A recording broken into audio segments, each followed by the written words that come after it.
18वीं लोकसभा का पहला सत्र काफी हंगामेदार रहा, जहां 10 साल बाद सदन में नेता प्रतिपक्ष की भूमिका सक्रिय हुई तो सदन में जमकर आरोप प्रत्यारोप का दौर देखने को मिला। इस बीच नेता प्रतिपक्ष राहुल गांधी के लगाए आरोपों पर अब सेना ने जवाब दिया है। ये रिपोर्ट देखिए।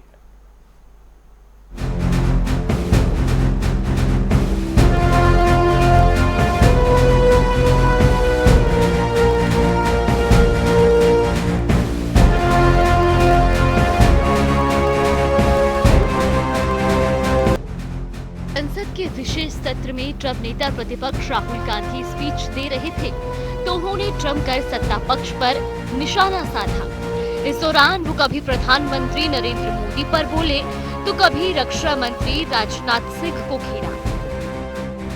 इस बीच राहुल गांधी ने अग्निवीर योजना को लेकर भी सरकार को जमकर घेरा और आरोप लगाए कि अग्निवीर योजना के तहत भर्ती हुए अजय कुमार ने ड्यूटी के दौरान अपनी जान गंवा दी, लेकिन उनके परिजनों को मुआवजा नहीं दिया गया। जिसके बाद रक्षा मंत्री राजनाथ सिंह ने खुद इस आरोप को सिरे से खारिज करते हुए कहा कि कर्तव्य की राह पर अपनी जान देने वाले अग्निवीर को 1 करोड़ रुपए का मुआवजा मिलता है। राहुल सदन को गुमराह कर रहे हैं। मैं नेता प्रतिपक्ष से विनम्रता पूर्वक अनुरोध करना चाहता हूं कि कृपया वह सदन को गुमराह करने की कोशिश न करें। अग्निवीर योजना के संबंध में बहुत सारे लोगों से 158 ऑर्गेनाइजेशन के साथ सीधा संवाद स्थापित हुआ है, उनके सुझाव लिए गए हैं, तब यह अग्निवीर योजना लाई गई है और बहुत सोच समझकर यह योजना लाई गई है। और मैं यह भी स्पष्ट कर देना चाहता हूं, इस प्रकार की योजनाएं दुनिया के कई देशों में है, यूएस में है, यूके में है, वहां पर किसी को कोई किसी प्रकार की आपत्ति नहीं है। अब बिना अग्निवीर योजना के बारे में समझे, बिना उस संबंध में कोई पूरी जानकारी हासिल किए इस तरीके से सदन को गुमराह करना, इसे कदापि उचित नहीं ठहराया जा सकता। महोदय, मैं तो आपसे ये अनुरोध करूंगा, इसे सदन की कार्रवाई से बाहर निकाला जाना चाहिए। लेकिन ये सिलसिला यही नहीं थमा। इसके बाद राहुल गांधी ने अपने सोशल मीडिया पर भी एक वीडियो पोस्ट किया है, जिसमें उन्होंने कहा कि सत्य की रक्षा करना ही धर्म का आधार है और रक्षा मंत्री राजनाथ सिंह पर भी शहीद अग्निवीर के परिवार को सहायता मिलने के बारे में संसद में झूठ बोलने का आरोप लगाया।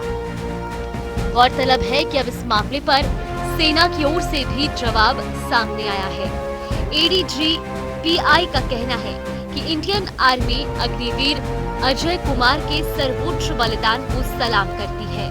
उन्हें अंतिम विदाई पूरे सैन्य सम्मान के साथ दी गई थी और अग्निवीर अजय के परिवार को 98,39,000 रुपए का भुगतान भी किया जा चुका है। नमस्कार। संसद में अपने भाषण में मैंने कहा, सत्य की रक्षा हर धर्म का फाउंडेशन है। जवाब में राजनाथ सिंह जी ने शिवजी की फोटो के सामने पूरे हिंदुस्तान को, देश की सेना को और अग्निवीरों को कॉम्पनसेशन के बारे में झूठ बोला। मैंने अपने भाषण में कहा था, मेरी बात मत सुनिए, उनकी बात भी मत सुनिए, अग्निवीर के परिवारों की बात सुनिए। कोई सहूलत नहीं मिल रही, ना सेंट्रल गवर्नमेंट, पंजाब सरकार ने दी हमें, चलो जो भी है मनता हक, तो सेंट्रल गवर्नमेंट ने कुछ नहीं दिया हमें। बोलते आएंगे पैसे, इलेक्शन आ रहा है, वो आ रहा है, ना जाने कब आएगा। शहीद अजय सिंह जी के पिता ने मेरे और रक्षा मंत्री के भाषण सुनने के बाद ये बयान दिया है। जो राजनाथ ने कल बयान दिता कि 1 करोड़ रुपए का शहीद के परिवार को भेज चुके हैं, सानू कोई मैसेज नहीं, ना कोई पैसा आया हाल तक जी। राहुल गांधी बहुत आवाज उठा रहा, सदन दे बैठ हंगामा कर रहा भी शहीदां दे परिवारां नूं इन्हां दी बनदी जो सहूलतां मिलनी चाहिए, अग्निवीर योजना बंद होनी चाहिए, रेगुलर भर्ती होनी चाहिए। रक्षा मंत्री जी ने संसद में शहीद अजय सिंह जी के परिवार से, अग्निवीरों से, सेना से और देश के युवाओं से झूठ बोला है। रक्षा मंत्री जी, आप इन सब से माफी मांगिए। डरो मत, डराओ मत, सत्यमेव जयते।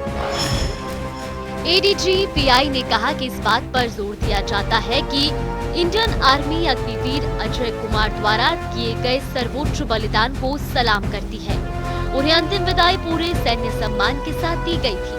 साथ ही कहा कि अग्निवीर अजय के परिजनों को पहले ही 98,39,000 रुपए का भुगतान किया जा चुका है।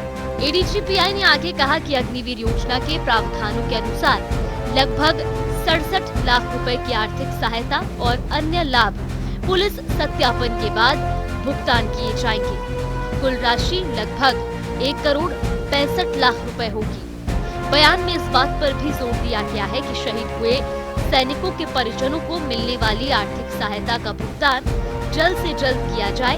इसमें अग्निवीर भी शामिल है।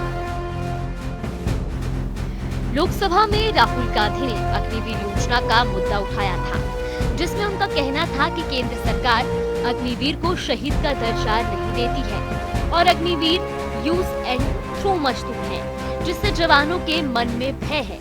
इस पर रक्षा मंत्री राजनाथ सिंह ने राहुल की अग्निपथ सैन्य भर्ती योजना को 158 संगठनों से सुझाव लेने के बाद शुरू किया गया। न्यूज डेस्क, जनता टीवी।